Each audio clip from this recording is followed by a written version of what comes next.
12 लोगों ने कहा कि ऐ ईसा हम आपकी मदद करेंगे।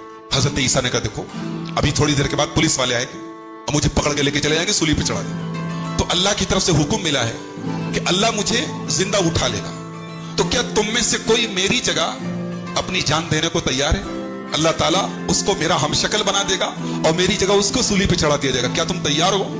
एक नौजवान आगे बढ़ा, कहा कि मैं तैयार हूं, ऐ ईसा मैं आपकी जगह जान देने को तैयार हूं। वलाकिन शुब्बिहा लहुम, अल्लाह ने उसको ईसा अलैहिस्सलाम की शक्ल दे दी, ईसा अलैहिस्सलाम की शक्ल दे दी।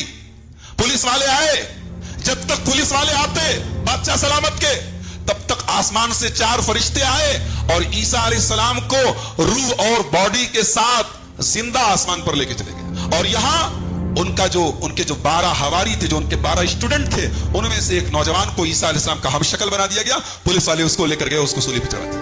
और यहूदी आज तक कहते हैं इन्ना कतल्ल मसीह ईसा इब्न मरियमा, हमने ईसा को सूली पे चढ़ाया। लेकिन अल्लाह कहता है वमा कतलूहु वमा सलबूहु, नहीं उन्होंने ईसा को कत्ल नहीं किया है, ईसा को सूली नहीं चढ़ाया है। पर रफअहु अल्लाह, बल्कि ईसा को अल्लाह ने उठा लिया है। ईसा अलैहिस्सलाम को जब उठाया गया तो उनकी उम्र कितनी थी? 33 साल, 33 ईयर्स। कितनी उम्र थी? 33 साल। और कयामत के पहले ईसा अलैहिस्सलाम दुनिया में दोबारा आएंगे और 40 साल तक दुनिया में रहेंगे। कहां आएंगे? मुल्क शाम के अंदर एक शहर है दमिश्क, दमिश्क में एक मस्जिद है, एक मीनार है, उसका नाम है अल-मनारतुल बैदा।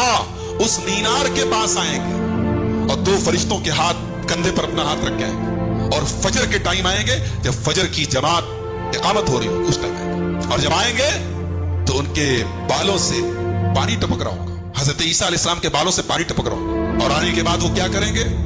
वो दज्जाल को कत्ल करेंगे, दज्जाल का खात्मा ईसा अलैहिस्सलाम करेंगे। वो आके दुनिया में दज्जाल को तलाश करेंगे। और दज्जाल कहां मिलेगा? बाबे लुत के पास एक जगह है, उस जगह दज्जाल को पकड़ेंगे और दज्जाल को कत्ल करेंगे। सूअर को खत्म करेंगे, दुनिया से सूअर खत्म कर देंगे। और जितने यहूदी और ईसाई हैं, जितने अल्लाह के लिए बेटा कहने वाले, सन ऑफ गॉड कहने वाले, सबको कत्ल कर देंगे। ईसा अलैहिस्सलाम की दुनिया में आने के बाद फिर कोई काफिर और मुशरिक नहीं बचेगा दुनिया में। और ये जो क्रॉस पहनते, सलीब पहनते, उसको तोड़ देंगे, खत्म कर देंगे। ये अल्लाह के रसूल सल्लल्लाहु अलैहि वसल्लम की सैकड़ों हदीसों में ये बात आई है, मुतवातिर हदीसों में ये बात आई है कि कयामत के पहले ऐसा होगा। हजरत ईसा अलैहिस्सलाम की कौम ने एक मर्तबा उनसे मुतालबा किया कि ऐ ईसा, आप अपने परवरदिगार से कहिए कि आसमान से एक दस्तरखान नाजिल कर दे। दस्तरखान को अरबी में क्या बोलते हैं मालूम है? किसी को मालूम है? बताओ। मायदा, कुरान की एक सूरत है, उसका नाम भी सूरह मायदा, इसी मायदा के ऊपर पड़ा।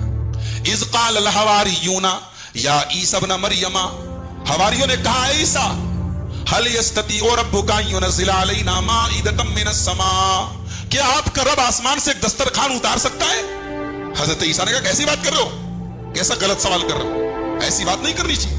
तो ईसा अलैहिस्सलाम के साथियों ने कहा कि ऐ ईसा, आप नाराज मत होइए, हमारा मकसद गलत नहीं है। हम ये चाहते हैं कि हम आप पर ईमान तो ले आए, लेकिन वो ईमान और मजबूत हो जाए, हमारे ईमान में और इजाफा हो जाए। लिहाजा अगर हो सके तो अल्लाह से दुआ कर दीजिए कि आसमान से एक दस्तरखान उतार। قال عيسى ابن مريم اللهم ربنا انزل علينا مائدة من السماء تكون لنا عيدا لأولنا وآخرنا وآية منك وارزقنا وأنت خير الرازقين۔ حضرت عیسیٰ نے کہا کہ اللہ تو آسمان سے ایک دسترخوان اتار دے، اے اللہ ایک دسترخوان اتار دے، اور یہ دسترخوان جب اترے تو یہ ہمارے لیے ایک تہوار بن جائے، ہمارے لیے خوشی کا موقع بن جائے۔ اللہ نے کہا ٹھیک ہے، ہم دسترخوان اتاریں گے، مگر دسترخوان اترنے کے بعد اب اگر کسی نے اللہ کا انکار کیا اور تمہارا انکار کیا ہے عیسیٰ، تو ہم ایسا عذاب دیں گے، دنیا میں کسی کو ایسا عذاب نہیں دیا۔ مفسرین لکھتے ہیں کہ عیسائیوں نے، حضرت عیسیٰ کے ماننے والوں نے، عیسائی کا مطلب یہاں وہ عیسائی نہیں، حضرت عیسیٰ کے ساتھیوں نے، ان کی قوم کے لوگوں نے جب دیکھا کہ اللہ نے اتنی سخت وارننگ دی ہے کہ اگر ہم وہ دسترخوان اتاریں گے تو ہم سخت عذاب دیں گے اگر ایمان نہیں لاؤ گے، تو ڈر گئے اور بولے اے عیسیٰ ہمیں ایسا دسترخوان نہیں چاہیے، اور وہ دسترخوان آسمان سے نہیں اترا، وہ نہیں اترا۔ عیسیٰ علیہ السلام کے بارے میں ایک خاص بات اور یاد رکھیے، عیسائی کہتے ہیں کہ عیسیٰ اللہ کے بیٹے ہیں۔ پوچھو کیوں؟ کہتے بغیر باپ کے پیدا ہوئے۔ ان کا باپ کون ہے؟ باپ اللہ ہے۔ اس کا جواب قرآن کریم میں اللہ نے بڑا پیارا جواب دیا۔ ایک آیت میں اللہ نے عیسائیوں کے پورے عقیدے کی تردید کر دی۔ ان مثل عیسیٰ عند اللہ کمثل آدم خلقہ من تراب، عیسیٰ علیہ السلام کی مثال آدم کی طرح ہے، آدم کو اللہ نے مٹی سے پیدا کیا۔ تم عیسیٰ کو اللہ کا بیٹا کہہ رہے ہو کیونکہ وہ بغیر باپ کے پیدا ہوئے۔ ارے آدم کو تو اللہ نے بغیر باپ اور بغیر ماں کے پیدا کیا، آدم کو تو ڈائریکٹ مٹی سے بنایا، مٹی کا پتلا بنایا اور کہا ہو جاؤ، آدم علیہ السلام ہو گئے۔ लिहाजा अगर बगैर बाप के पैदा होने की वजह से ईसा अलैहिस्सलाम की इबादत होनी चाहिए तो फिर तो आदम की भी इबादत होनी चाहिए। आदम को भी अल्लाह का नौजुबिल्लाह बेटा कहना चाहिए, वो तो बगैर बाप और बगैर मां दोनों के बगैर पैदा हुए। तो ईसाइयों के अकीदे की तरदीद कुरान में जगह जगह की गई। और कल कयामत के दिन अल्लाह की बारगाह में, अल्लाह की अदालत में अल्लाह पूछेगा, ऐ ईसा क्या तुमने कहा था कि मुझे माबूद बना लो, मेरी इबादत करो, मुझे अल्लाह का बेटा कहो? ईसा अलैहिस्सलाम कहेंगे सुब्हानका, ऐ अल्लाह तू पाक है, मा यकूनु ली अन अकूला मा लैसा ली बिहक, ऐ अल्लाह मैं ऐसी बात कैसे कह सकता हूं जिससे मुझे हक हासिल है? ऐ अल्लाह मैंने ऐसी कोई बात नहीं कही है, मैंने जब भी अपनी कौम से कहा यही कहा है, अने अबुदुल्लाह कि अल्लाह की इबादत करो, अल्लाह के साथ किसी को शरीक मत करो। तो ये है हजरत ईसा अलैहिस्सलाम। हजरत ईसा के बारे में अल्लाह के नबी फरमाते हैं कि बड़े खूबसूरत थे, इनका चेहरा बहुत चमकदार था और घुघराले बाल थे इनके, और हाइट जो इनकी थी मुतवस्सित बीच की हाइट थी, बहुत लंबे भी नहीं थे, बहुत नाटे भी नहीं थे। और जब ये निकलते थे घर से तो ऐसा लगता था नहा के निकले, हमेशा इनके बाल जो है भीगे रहते थे, तर रहते थे। हजरत ईसा अलैहिस्सलाम 33 साल की उम्र में अल्लाह ने उनको आसमान पे जिंदा उठा लिया है। दुनिया में आएंगे कयामत के पहले और 40 साल दुनिया में रहेंगे, और वो 40 साल वो हमारे नबी की पैरवी करेंगे, हमारे नबी की शरीयत पर चलेंगे। अब वो हमारे नबी के उम्मती बन के दुनिया में आएंगे, वो अलग से एक नबी बन के नहीं आएंगे, क्योंकि हमारे नबी आखिरी नबी, हमारे नबी के बाद अब कोई नबी आने वाला नहीं है। तो ईसा अलैहिस्सलाम नबी बन के नहीं बल्कि उम्मती बन करके आएंगे, और 40 साल गुजारने के बाद नॉर्मल तरीके से उनका इंतकाल होगा, यानी 73 साल की उम्र हजरत ईसा अलैहिस्सलाम को मिलेगी। अल्लाह तबारक व तआला ने उन्हें ये मुअजिज़ा अता फरमाया था कि वो अगर किसी मादरजाद नाबीने को उसकी आंख पर अपना हाथ फेर दिया करते थे तो वो बीना हो जाया करता था। कोई शख्स मर चुका है, अगर उसके ऊपर अपना हाथ फेरते थे तो अल्लाह तबारक व तआला के हुक्म से वो जिंदा हो जाया करता था। उन्हें कलेमतुल्लाह इसलिए कहा जाता है कि वो बगैर बाप के जिस तरीके से इस दुनिया में आम इंसानों की पैदाइश मर्द और औरत के इत्तिसाल से होती है, हज़रत ईसा इब्ने मरियम की पैदाइश बगैर बाप और अल्लाह तबारक व तआला के कलमे कुन से हुई थी। उन्हें रूहुल्लाह इसलिए कहा जाता है कि अल्लाह तबारक व तआला के हुक्म से हज़रत जिब्राईल अलैहिस्सलातु वस्सलाम ने हज़रत मरियम के गरीबान में फूंक मारी थी, जिसके असर से उनके अंदर एक हवा रूह की शक्ल में पहुंची जिसने नुत्फे का काम दिया। तो ये हजरत ईसा इब्ने मरियम हैं, अल्लाह तबारक व तआला ने उन्हें अपने कलमे कुन से पैदा किया है। उनकी मिसाल अल्लाह तबारक व तआला ने कुरान मजीद में हजरत आदम अलैहिस्सलातु वस्सलाम से दी है। इन्ना मसल ईसा इंदल्लाहि कमसली आदम, हजरत ईसा की मिसाल अल्लाह तबारक व तआला के नजदीक आदम अलैहिस्सलातु वस्सलाम की, यानी जिस तरीके से अल्लाह तबारक व तआला ने आदम अलैहिस्सलातु वस्सलाम को बगैर माँ और बाप के पैदा किया, इसी तरह हजरत ईसा अलैहिस्सलातु वस्सलाम को अल्लाह तबारक व तआला ने बगैर बाप के पैदा फरमाया।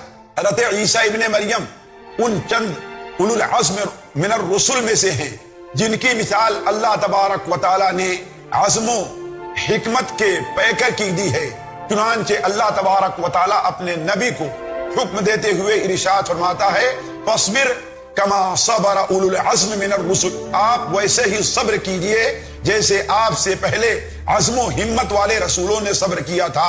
और वो 5 रसूल हैं, हजरत नूह अलैहिस्सलातु वस्सलाम, हजरत इब्राहीम अलैहिस्सलातु वस्सलाम, हजरत मूसा अलैहिस्सलातु वस्सलाम, हजरत ईसा अलैहिस्सलातु वस्सलाम, और आखिर में सब रसूलों में सबसे बड़े अज़्म वाले हमारे नबी हजरत मोहम्मद मुस्तफ़ा सल्लल्लाहु अलैहि वसल्लम हैं। हजरत ईसा अलैहिस्सलाम बनु इसराइल के सबसे आखिरी नबी थे।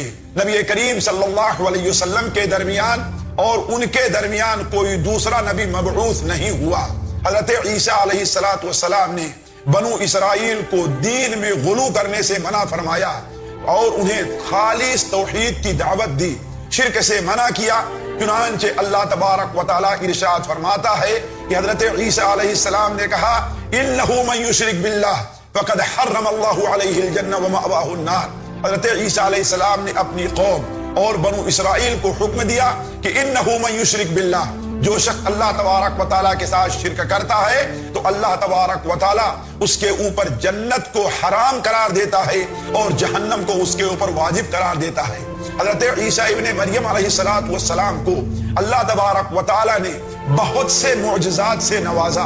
ان معجزات میں ایک بڑا اہم معجزہ یہ بھی تھا کہ حضرت عیسیٰ ابن مریم علیہ السلام اللہ تعالیٰ کے حکم سے مردوں کو زندہ کر دیتے تھے، مادرزاد نابینا کو بینا کر دیتے تھے، کوڑھی کو درست اور صحیح کر دیا کرتے تھے. حتیٰ کہ لوگوں نے اپنے گھر میں کھانے اور پینے کی کیا چیزیں رکھی ہیں، حضرت عیسیٰ ابن مریم اللہ تبارک و تعالیٰ کے حکم سے لوگوں کو بتلا بھی دیا کرتے تھے. حضرت عیسیٰ علیہ السلام اس دنیا میں جب تشریف لے آئے تو جانے سے پہلے ایک نبی کی خوشخبری دی، جس نبی کا نام انہوں نے احمد بتلایا، یعنی ہمارے نبی حضرت محمد مصطفیٰ صلی اللہ علیہ وسلم کی آمد کی خوشخبری دی. چنانچہ اللہ تبارک و تعالیٰ فرماتا ہے وَمُبَشِّرًا بِنَبِيٍّ مِّن بَعْدِ اسْمُهُ احمد. اور حضرت عیسیٰ علیہ السلام نے کہا اے بنو اسرائیل، میں تمہیں ایک ایسے نبی کی آمد کی خوشخبری دیتا ہوں جو میرے بعد آئے گا اور اس کا نام احمد ہوگا. خود نبی کریم صلی اللہ علیہ وسلم نے ارشاد فرمایا انا دعوت ابی ابراہیم، میں اپنے باپ حضرت ابراہیم کی دعوت کا نتیجہ ہوں. وآخر من بشر به، اور آخری نبی جس نے میری آمد کی بشارت دی ہے وہ عیسیٰ ابن مریم ہے. حضرت عیسیٰ علیہ السلام کو اللہ تبارک و تعالیٰ نے اتنی خوبیوں اور معجزات سے نوازا. اس کے بعد بنو اسرائیل کے اکثر لوگوں نے ان کی مخالفت کی اور ان کے اوپر ایمان نہیں لے آئے. صرف ایمان ہی نہ لانا اسی پر اکتفا نہیں کیا، بلکہ حضرت عیسیٰ علیہ السلام کے قتل کے در پہ ہوئے اور انہیں سولی پر لٹکا دینا چاہا. لیکن اللہ تبارک و تعالیٰ نے اپنے فضل اور اپنی حکمت سے انہیں بچا لیا. چنانچہ اللہ تبارک و تعالیٰ فرماتا ہے وَمَا قَتَلُوهُ وَمَا صَلَبُوهُ وَلَكِنْ شُبِّهَ لَهُمْ. ان لوگوں نے حضرت عیسیٰ ابن مریم کو نہ قتل کیا نہ سولی دیا، بلکہ انہیں شبہ ہو گیا ہے. حضرت عیسیٰ ابن مریم کے کسی شبیہ کو انہوں نے سولی پر لٹکایا، لیکن عیسیٰ ابن مریم کو تو اللہ تبارک و تعالیٰ نے زندہ آسمان پر اٹھا لیا. وما قتلوه یقینا بل رفعه اللہ الیہ. حضرت عیسیٰ ابن مریم کو ان لوگوں نے یقیناً قتل نہیں کیا ہے، بلکہ اللہ تبارک و تعالیٰ نے انہیں اپنے پاس زندہ آسمان پر اٹھا لیا ہے. لہذا حضرت عیسیٰ ابن مریم جب زندہ آسمان پر اٹھا لیے گئے تو اس دنیا میں دوبارہ وہ تشریف لے آئیں گے اور قیامت سے قبل تشریف لے آئیں گے. اسی دنیا میں ان کی وفات ہوگی اور اسی مٹی میں انہیں دفن کیا جائے گا. یہ ہے حضرت عیسیٰ ابن مریم علیہ السلام کا خلاصہ جو قرآن اور حدیث سے ہمیں اور آپ کو ملتا ہے. اب ہم یہاں تک پہنچتے ہیں کہ حضرت عیسیٰ ابن مریم علیہ السلام کا نزول قیامت کی ایک نشانیوں میں سے بڑی اہم نشانی ہے، جس کی طرف اللہ تبارک و تعالیٰ نے قرآن مجید میں دو جگہ صرف اشارہ نہیں بلکہ گویا صراحت کے ساتھ اللہ تبارک و تعالیٰ فرماتا ہے. چنانچہ سورہ الزخرف کے اندر اللہ تعالیٰ ارشاد فرماتا ہے وَإِنَّهُ لَعِلْمٌ لِلسَّاعَةِ فَلَا تَمْتَرُنَّ بِهَا. حضرت عیسیٰ ابن مریم قیامت کے علم ہیں، یا بعض علماء نے پڑھا ہے وَإِنَّهُ لَعَلَمٌ لِلسَّاعَةِ، قیامت کی ایک بہت بڑی نشانی ہے. فَلَا تَمْتَرُنَّ بِهَا، اس کے بارے میں تم شبہ نہ کرو، ان کی اتباع کرو، یہی سیدھا راستہ ہے. حضرت عبداللہ ابن عباس اور دیگر بہت سے مفسرین نے اس آیت کی تفسیر کرتے ہوئے یہ بیان فرمایا ہے کہ ہوا نزول عیسی ابن مریم قبل یوم القیامہ وَإِنَّهُ لَعِلْمٌ لِلسَّاعَةِ سے مراد حضرت عیسیٰ ابن مریم کا نزول ہے جو قیامت سے پہلے اس دنیا میں آئیں گے. اسی طرح اللہ تبارک و تعالیٰ سورہ نساء کے اندر ارشاد فرماتا ہے وَإِن مِّنْ أَهْلِ الْكِتَابِ إِلَّا لَيُؤْمِنَنَّ بِهِ قَبْلَ مَوْتِهِ وَيَوْمَ الْقِيَامَةِ يَكُونُ عَلَيْهِمْ شَهِيدًا. اہل کتاب میں سے جو شخص بھی ہے حضرت عیسیٰ ابن مریم کی وفات سے پہلے ان کے اوپر ضرور ایمان لے آئے گا اور قیامت کے دن حضرت عیسیٰ ابن مریم ان کے اوپر گواہ بنیں گے. اس آیت کی تفسیر کرتے ہوئے جیسا کہ صحیح بخاری اور صحیح مسلم شریف میں ہے، حضرت ابو ہریرہ کی روایت ہے، اللہ کے رسول صلی اللہ علیہ وسلم نے ارشاد فرمایا والذی نفسی بیدی، اس ذات کی قسم جس کے ہاتھ میں میری جان ہے، لیوشکن، وہ وقت دور نہیں ہے، ان ینزل فیکم ابن مریم، کہ تمہارے درمیان ابن مریم نازل ہوں ایک حاکم کی شکل میں، انصاف ور امام کی شکل میں، جو سولی یعنی کراس نشان کو توڑ دیں گے، سور کو قتل کر دیں گے، جزیہ کو ختم کر دیں گے